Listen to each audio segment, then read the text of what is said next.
Sup, you beautiful bastards. Welcome back to the DeFranco Show. Buckle up, make sure you hit that like button, otherwise we'll punch you in the throat, and let's just jump into it. The Adriana Chechik situation has somehow gotten even worse again, with Adriana now revealing some absolutely devastating updates about her TwitchCon injury. Right, early in October, she broke her back in 2 places after jumping into the TwitchCon foam pit, which was reportedly shallow and had a concrete floor. She's now had to have multiple surgeries. Luckily, she's recovering at home right now. She actually did a stream over the weekend, but then during that stream, she dropped a bomb. And then also, like, I don't care, everyone's gonna know, but I was pregnant. And I didn't find out until I was in the hospital. So I also have like crazy hormones. I'm not pregnant anymore because of the surgery. I couldn't keep it.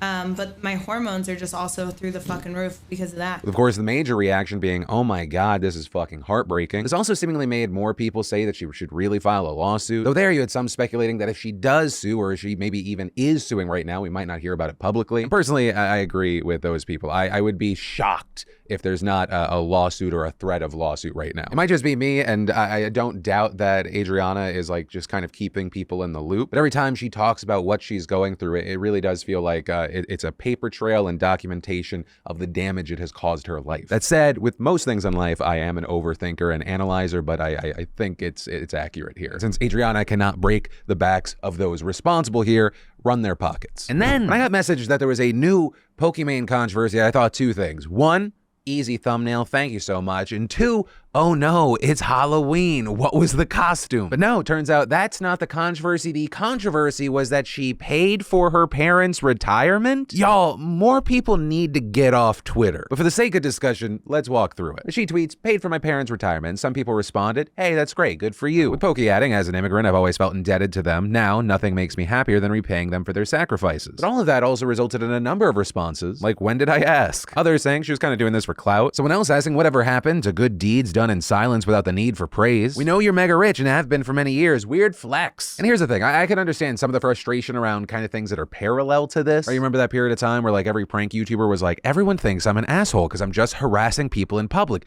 What if I gave a homeless person $1,000 and filmed it and monetized it and then everyone thought I was a good person? But for like this thing specifically, I think it's a dream for many of us to you know, give back to the parent or parents that we love and do not hate. Like for me personally, I'm so grateful that I've been lucky enough to live a life where I can make my stepmom's life easy. Or my dad got sick when I was growing up. He used to be the breadwinner, then all of a sudden she did. My dad's also a hard dude to live with. I love you, Dad, but I think you're also aware of that. And so while like, yeah, it's not a thing that I've publicly talked about now, I'm also mentioning it now because I don't think that people should shy away from this. Like I think that it's an achievement like that she said, like she's not gonna have to work ever again. And it's kind of that mindset that makes me glad that Pokimane kind of actually responded to some of the people like throwing shit in her face for posting this by also providing some background, explaining my parents left behind their entire families, friends, and lives they built in Morocco just so my brother and I could have better opportunities in another country. If you don't understand/relate, just move on. And adding, I grew up painfully aware of how much they missed their parents, siblings, friends back in Morocco. But they were always so happy that their sacrifices allowed my brother and I to get a great education and pursue whatever we wanted. If I didn't grow up in Canada, I wouldn't have the same access to internet, peripherals, etc. that allowed me to become the CC I am today. And the key thing that I'm going to end on is, y'all who have watched me for a while, you know I'm one of the most cynical motherfuckers on the planet, but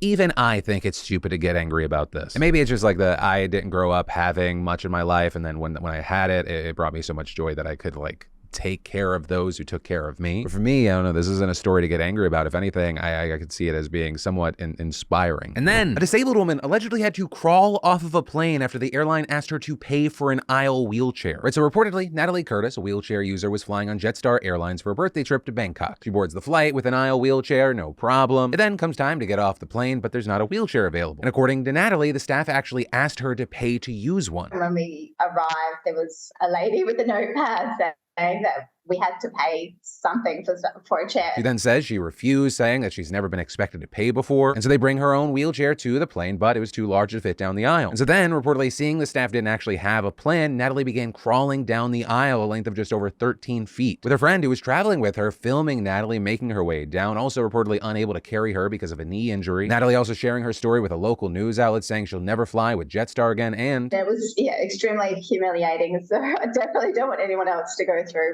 what what I had to go through. And as far as the response from the airline, they released a statement to the same news outlet saying they offered Natalie a refund and additional compensation, but they also deny asking her to ever pay for the use of a wheelchair, saying a miscommunication resulted in the delay of an aisle wheelchair being made available at the gate on arrival. At no point was an aisle chair withheld due to a request for payment. So that's a story. Either way, a terrible way to start a vacation. And where I'll leave this is I've never flown Jetstar. To those who have, how does this story sound to you based off of your experiences? And then Elon Musk has only owned Twitter for one weekend and he's already spreading anti-LGBTQ conspiracies. It's honestly like he's trying to speedrun this shit. So the conspiracy in question is centered around Nancy Pelosi's 82-year-old husband, Paul. He, if you didn't see over the weekend, according to law enforcement, was hospitalized with a skull fracture and other serious injuries after a man broke into their home and violently attacked him with a hammer. And while many across ideological and political lines have condemned the attack, plenty of others, largely on the far right, have begun to push misinformation about it. With this, now apparently including Twitter's new owner, who responded to a tweet Hillary Clinton posted about the attack and wrote, "There's a tiny possibility there might be more to this story," while also linking to an opinion article from a website called the Santa Monica Observer, with that article in question claiming that Paul Pelosi had been drunk at the time of the assault and was, quote, in a dispute with a male prostitute. And I know this is going to shock some of you, absolutely zero evidence was presented to back this up. What? I can't believe it. Right, not only did the author cite zero sources, he explicitly wrote that the alternative version of events that he presented were what happened in his, quote, humble opinion. But also, like, this kind of reporting is something you should expect from the Santa Monica Observer. Like, looking into it, fact checkers have described it as a low credibility far-right source. And I really feel like that undersells the level of bullshittery we're talking about. I mean, this is literally the same outlet that falsely claimed back in 2016 that Hillary Clinton had died and been replaced with a body double. But apparently for Musk, this was a trusted source, and he decided to amplify this lying bullshit to his more than 100 million followers yesterday. And while he did eventually delete the post several hours later, according to reports, it had already gained more than 24,000 retweets, over 86,000 likes. It kind of also took on a life of its own. More and more people latching on to it, regurgitating it. And so with this, you had places like the Washington Post noting, you know, this isn't the first time he's used the platform to promote false or misleading claims, but noting that willingness to spout misinformation or to boost it by using the tactic of, quote, just raising questions could create major conflicts for him and for Twitter now that he owns the company. Also, because up to this point, we've only talked about the misinformation, I do want to note that law enforcement officials say that the attacker was actually seeking Nancy Pelosi, who was in Washington at the time, with sources familiar with the case also telling reporters that the man had a list of people he planned to target. And according to CBS News, their review of suspected social media posts from this attacker, it turned up conspiracy theories about Holocaust denial, pedophiles in the government, and claims that Democratic officials run child sex rings. With CNN reporting that he posted memes and conspiracy theories on Facebook about COVID vaccines, the 2020 election, and the January 6, 2021 attack on the Capitol. Right, so we have all of that, and we have to wait to see in the coming days and weeks what other information comes out. But connected to all of that, now you have people very concerned about what the fuck is the future of Twitter going to look like. Elon Musk officially took control of the company, and just mere days later, he was promoting politically charged misinformation. Right, all social media platforms have to deal with misinformation, but it's very rarely the main person that owns the company actively promoting it. And this isn't just a concern for like the public good, but also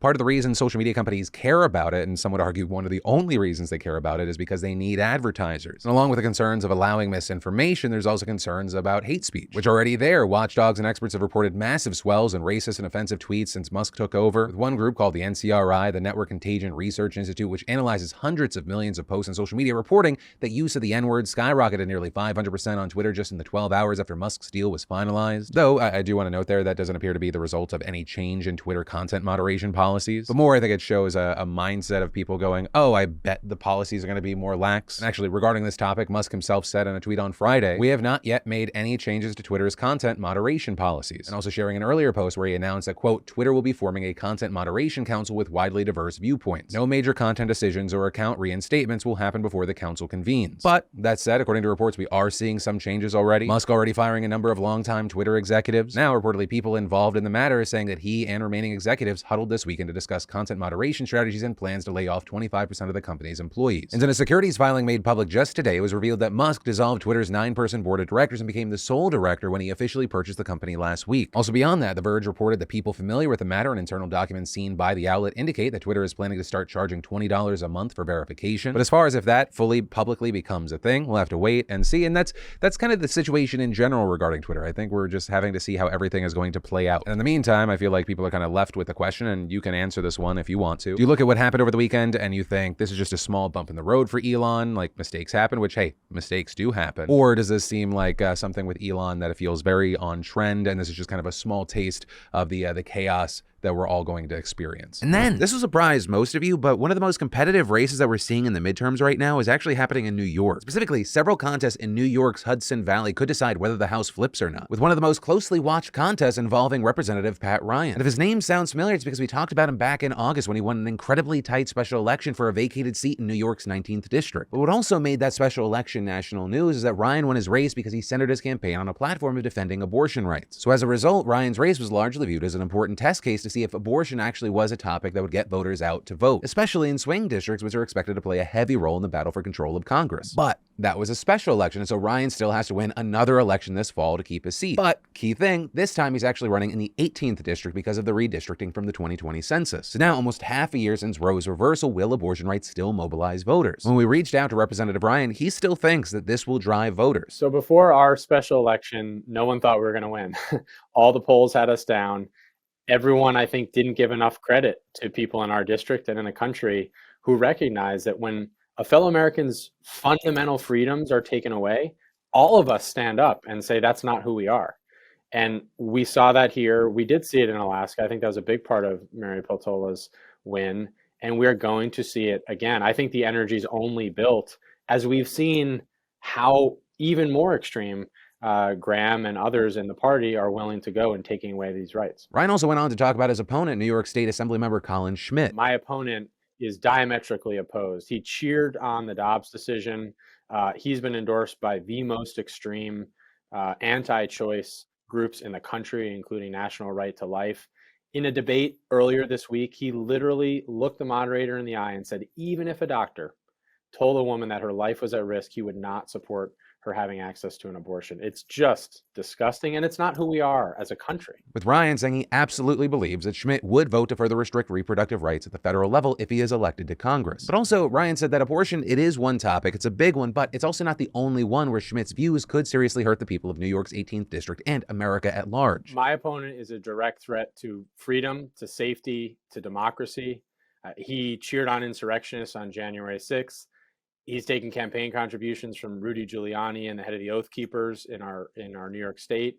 He has an A+ rating from the NRA. At the same time, we're seeing more of the deadly weapons I carried in combat on our streets. He is really a force that has to be stopped. Also, in speaking about a 2024 election, right, let's say a Democrat actually won in 2024, he responded. My opponent would blindly follow McCarthy and all of these other election deniers, because again, this is a person who's put their personal power ahead of our democracy and ahead of our community. So I have no doubt that he'd be part of that dangerous caucus of folks who almost overthrew our government on January 6th.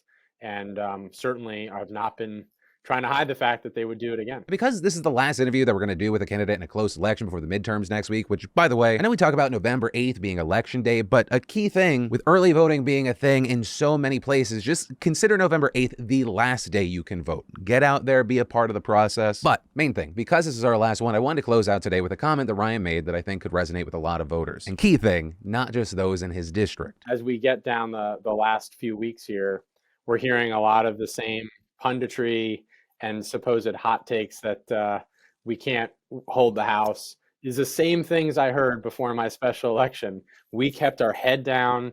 We focused on fighting for these rights and freedoms. We ignored all the polls and all the pundits, and we just did the work. And we showed people that we would fight for them. We have to do the same thing down the home stretch here in the next few weeks. Stand for these values, fight for these values, ignore all the other things, and I'm confident we are going to hold the House come November 8th. And then, y'all, language is important. Some would say muy importante, molto importante, or hijo ni juyo. Personally, a big thing for me this year has been trying to learn Spanish again. I hated the experience in high school. I failed Spanish 2 twice. But now, thanks to a sponsor of the show, Rocket Languages, and more specifically, philspeakspanish.com, I'm doing so good. I think it's because it's just built around whatever learning style you have. If you're a visual learner, you're covered. Auditory learner, awesome. And it's all built so I can squeeze it into my day, whether it be just 5 minutes or 2 hours. I can just rock it out on my desktop, my laptop, my phone, whatever. And most importantly, it's not just Spanish. Yes, you can do philspeakspanish.com. That's what I'm doing. But you can also do philspeaksanyoftheselanguages.com. Right? Korean, Mandarin, Chinese, German, French, Arabic, Russian, Portuguese, Japanese, sign language, Italian. There's so much more. So hey, all you got to do, I'm linking to everything in that description down below. Click and start, because not only can you start a trial version of the course that is yours forever without even entering in a credit card, if you use one of my links in in the description, you'll get 60% off. So get in on it now and start opening up a whole new world today. And then over 150 people were crushed to death and nearly 100 more were injured by a massive crowd in Seoul during Halloween celebrations, which makes this their worst domestic disaster since 2014 when a ferry sank and killed 304. So all of this occurred in the popular Itaewon neighborhood, which is known for its drinking spots and Halloween events. And this weekend was no exception. Upwards of 100,000 people turned up for the first major party since the pandemic restrictions were lifted, leading to an extremely large crowd in these narrow streets. And it's unclear exactly what triggered the crowd to surge, but when people are this dense, they kind of act like liquid. So the little bumps at the back of the group can turn into massive pressure for those in the front of the group. And at some point, the crowd managed to get stuck in one of the many choke points in Itaewon. The area, I think, to kind of like best explain it, it's like a handful of normal sized streets with a ton of alleyways branching between them. And so the pressure there was absolutely insane, leading to people near the front of the crowd being completely unable to move and those in the back trying to push forward because they didn't know why people stopped. And so some began to fall over, causing the person behind them to also fall as the pressure forced them to fill the gap, with it all leading to people literally being crushed to death even if they were just standing there. Also, it's likely the reason why most of the people who were injured or died were women in their 20s. Generally speaking, they had smaller frames, less muscle to withstand the crushing pressure. Because this happened in Itaewon, which is extremely popular with foreigners, there was quite a few of them among the victims, including at least 2 Americans. Also, when we say that people were crushed to death, I'm kind of just talking about general deaths because the exact causes varied. Some died of broken bones and ribs, many just were unable to breathe. And among the survivors, most of whom are in extremely delicate conditions, there are reports of things like rhabdomyolysis, which is when your muscle tissue begins to break down and gets into your kidneys, which can eventually be deadly. But also, like, a key thing here, I cannot undersell how dense this crowd was. And I'm not going to show you the video. Right? If you search on Twitter, there's no shortage of people that were there experiencing it, that were filming at the same time. But just before you watch it, no, it's horrifying. Some of the people that you're watching may literally be dying right there. It's just heartbreaking, which is also why since Sunday, mourners have gone to Itaewon and other places of mourning to share their condolences, with the president also declaring an entire week of national mourning. And so as far as what happens next, it'll likely be a while before more answers are given, but reportedly there's been a 475-man task force put on this to try and figure out what exactly happened, and so far they say it doesn't look like anything criminal explicitly took place, though in the meantime all of this has led to questions about how this could have been prevented. You have people asking, were more officers needed? And I mean, if you look at the situation, reportedly 200 were already deployed, although they were focusing more on sex crimes, not crowd control. But let's say, they shifted focus. They, alongside the 150 civil servants in the neighborhood, would still not be enough to control nearly 100,000 people. And so others have been suggesting things like, in the future, cars should be forced out of the neighborhood so people have more room, or that a limit be placed on how many people can actually go into the area. As we wait to find out more and see if anything can be done to avoid this in the future, I do want to share my condolences with the people of Korea and hope that an event like this never happens again. And then Brazil voted to shift back to the left after voting to elect Lula da Silva back into the presidency. But a key thing here is that this was a very tight race, with Lula getting 51% of the vote to beat right-wing poster boy Jair Bolsonaro. And the electoral breakdown was exactly what you'd expect, right? You had Bolsonaro doing well in the South, which was counted first and gave him an early lead. But then Lula quickly caught up as the votes in his stronghold started to come through. Also, if you're not familiar with politics there, Lula has had a few crazy years, we'll call it, where he was convicted of corruption. He spent 580 days in prison, but that sentence was then annulled by the Supreme Court there, opening the door for the former president to come back. And so in his victory speech, Lula mentioned all that drama, saying, "They tried to bury me alive and I'm here," and adding that starting on January 1st, 2023, I will govern for the 215 million Brazilians, not just the ones who voted for me. There are not 2 Brazils. We are one country, one people, one great nation. But here's the key thing. There are fears that Bolsonaro will not concede the election, especially since with no evidence, he's been claiming even before the election took place that electoral fraud was going to happen. And as I'm recording this, he has still not conceded. And so we're seeing the conspiracies already starting, right? Some claiming that Lula's release from prison was illegal and he should be ineligible for office, or trying to open one door to deny him his win. You also have people looking for any signs of there being voter fraud, with this likely including people just making shit up. But there, I mean, you had election officials saying on Sunday there have been no signs of fraud. However, because this is the closest election they've had there in 34 years, there are serious concerns that this could push Bolsonaro to feel comfortable in denying the results. And this is going to be a big one to watch even for the international community, because if Lula does manage to get into office, there are huge implications, right? Things like he's aiming for a zero deforestation policy, meaning he wants to completely stop deforestation of the Amazon, not just targeted illegal deforestation. He's also promised to stop illegal mining on indigenous land, which is an issue that communities there have complained about for years, and Bolsonaro largely turned a blind eye to indigenous issues. But for now, we'll have to wait and see. But ultimately, that is where that story and today's show ends. As always, thank you for watching, liking me, and subscribe to these daily dives into the news. If you missed the weekly recap, cannot recommend that enough. Check or click that. But as always, my name's Philip DeFranco. You've just been filled in. I love yo faces, and I'll see you tomorrow.